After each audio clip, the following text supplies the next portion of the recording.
All right, so Paul Catalina, A&M. This one, I don't think it came out of nowhere. Collin Klein's well-respected. Notre Dame had interest. Penn State, of course, has had interest.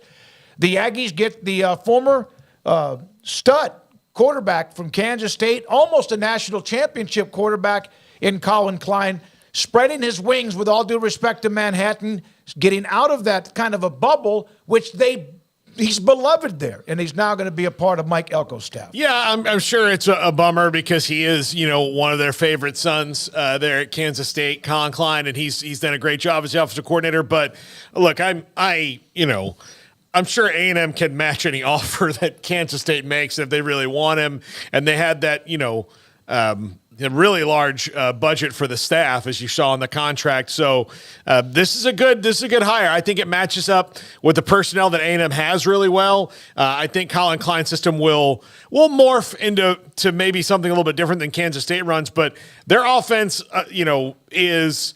They get kind of the reputation of this power running, like old school team. But if you watch what they've done the last couple of years with Will Howard, they do a lot of multiple things. They're fun to watch. I think that it'll be a fun offense in College Station. And it's a great move for Mike Elko and the Aggies to get one of the best up and coming young coaches in the country on staff. Yeah, it's a really good hire for A&M. There's others that were obviously interested in him, like Notre Dame previously, LSU. Notre Dame last offseason, LSU here during this cycle, and he, was still there at Kansas State after the pursuit last year and was still hanging around. And then here comes A&M, and, they have a lot to offer right now with the Elko move, with just the massive amount of money involved and the facilities and the SEC and all those types of things. And you know what, as a young coach, you're not really going to just sit there in the same place, even if it is your home, and just be there for the rest of your life. Coaches move around. Coaches go get experience elsewhere. Coaches go get experience under other coaches. So he's done a great job for Chris Kleiman. Obviously, 2 years ago was a very good season. You were excited to see what he could do with Avery Johnson as like the guy now in Manhattan, but we're not going to see that, unfortunately. So we'll see what he can do with Connor Wegman and the other quarterbacks there in College Station. I think it's an excellent hire for Mike Elko. I think it's a nice change-up on the resume for Collin Klein. And he can always be, the head coach there one day, depending on how, timing works out, or he can always return to Manhattan in some other capacity. He's still always going to be a favorite son, but a good move for his career probably, and just more to look forward to if you're A&M in this big shakeup, moving on from Jimbo Fisher. I think you're very excited about this hire and what that could do for your offense. So, yeah, I think it's a big one for the Aggies and a tough loss for Kansas State, which is evident if you followed any of their media people on social media. It's like a funeral that he's leaving based on what I've seen. So, tough loss for them, but just part of the gig. Here are some stats about the Kansas State offense. Top 25 in total offense. This is this past year. Top 25 red zone offense, except they didn't score against Texas in overtime at about the 5. 37 points per game. 434 yards per game. 11th in points per drive. 11th in overall scoring. And also ranked 13 out of 14 teams in the Big 12 in overall, ranked 13th out of 14 teams in overall composite talent. So they've been doing that, and that's one of the great stories about Kansas State, or sometimes a TCU or Baylor or even Iowa State or whoever. They don't get the alphas. They don't get a lot of them if they get one or two, and they've been doing it with that kind of a talent based on rankings, which we know in recruiting doesn't always mean anything, but it sure can mean something with the number of weapons he'll have to play with when he gets to College Station. Yeah, but good coaches can find things, that you can't coach. For example, Deuce Vaughn, who played in that system for Collin Klein, yeah, he's 5'6", but he's also one of the fastest human beings you're ever going to see, right? Well, you can't coach that. That's something that, happens because God gave you that talent. So if you can get that kind of talent and then coach it in a direction that helps you, then that means you're developing people. So when you get the kind of things and Kansas State has things like they've got guys with good hands, they've got guys who are strong, they've got guys who are fast, and they coach them up and they develop them. I don't know how many people are knocking down Cooper Beebe's door, but he's an NFL offensive lineman.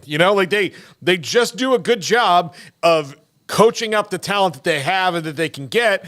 And so if you take that ability to coach people up, which if you've read anything or heard anything about Texas A&M is that Jimbo wasn't really coaching these guys up. I mean, he was kind of coaching 5 stars down to 3 stars. Well, if you're getting 4 and 5 star guys and you're coaching them up, then you should win.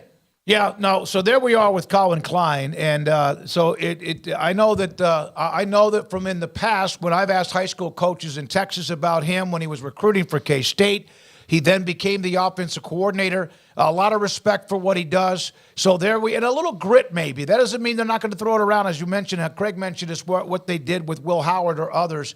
A lot of fans at K-State have contacted me. In fact, even on the Bracket Cat, he goes, "Now, well, I hope Avery Johnson's locked in." Because, you wonder about when your offensive coordinator leaves. That's just somebody who's a K-State fan. But, Craig, you mentioned it. It's been kind of, in a way, like a funeral. Here's a comment from Bracket Cat.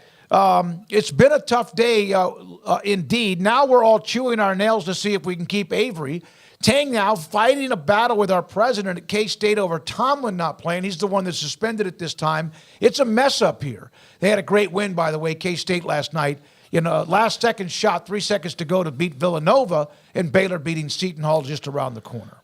Yeah, I don't know what Avery Johnson's intentions are as far as, what he feels about Kansas State without Collin Klein versus how he feels about it with Collin Klein. I would imagine he's got some other pretty deep relationships there with coaches and Chris Kleiman and other players, but that is this world, right, that you are always fearful of a player having the opportunity to jump ship seemingly at any moment. It's not like that, but that's what it does feel like, and it is like that really this time of year. So, yeah, I can understand the nervousness. Again, I don't know and won't pretend to know well enough of what that feeling is like on Avery Johnson's part, but I'd imagine that Chris Kleiman is very quickly, searching out this hire or trying to make this hire very quickly to shore up that spot and ensure that everybody's going to be intact when they start to move forward here in preparation for spring ball in the offseason. So, yeah, I mean, that's a big thing that you've got to wonder about right now. I haven't seen much to indicate that he's wobbly or that that's imminent or anything along those lines. But when a guy does leave, you do wonder. So, yeah, they need to shore that up and make sure that that gets out there. And, hey, I'm a cat and,